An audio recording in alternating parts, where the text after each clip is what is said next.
ஹே குட்டீஸ், ஒரு அழகான 3D பனை தோட்டத்துல பன்னி என்ற ஒரு துருதுருப்பான குட்டி முயல் சந்தோஷமா விளையாடிக்கிட்டு இருந்தது.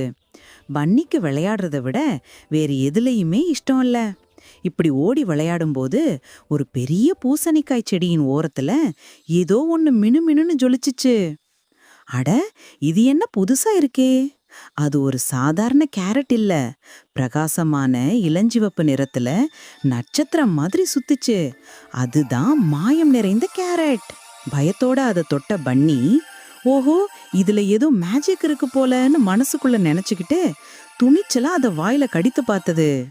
வாவ், என்ன ஆச்சரியம்! கேரட்டை கடித்ததும் பன்னி மெதுவா தரையிலிருந்து மேலெழும்பி விண்ணில் பறக்க ஆரம்பிச்சிடுச்சு.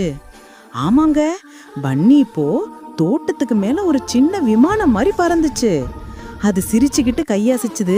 ஆனா சட்டுன்னு கீழே பார்த்தப்போ, ஐயோ, ஒரு சின்ன வாத்துச்சு குஞ்சு சேத்துக்குழிக்குள்ள சிக்கிக்கிட்டு தவிச்சுக்கிட்டு இருந்துச்சு. உடனே பன்னி பறந்து வந்து மாயாஜால கேரட்டை மெதுவா வாத்துச்சு குஞ்சு மேல வச்சது. கேரட் ஒளிர வாத்துச்சு குஞ்சு குழியிலிருந்து சும்மானு வெளியே வந்துடுச்சு. நன்றி சொல்ல வாத்துச்சு குஞ்சு குவா குவான்னு கத்துச்சு. பன்னி மகிழ்ச்சியா சிரிச்சுது. மாயாஜால கேரட் கொடுத்த சக்தியை விட நட்போட உதவியும் அன்பும் தான் மிகச்சிறந்த மாயம்னு பன்னி புரிஞ்சுக்கிச்சு. இப்போ 2 பேரும் சந்தோஷமா விளையாட போறாங்க. நாமும் சந்தோஷமா இருப்போம். டாடா.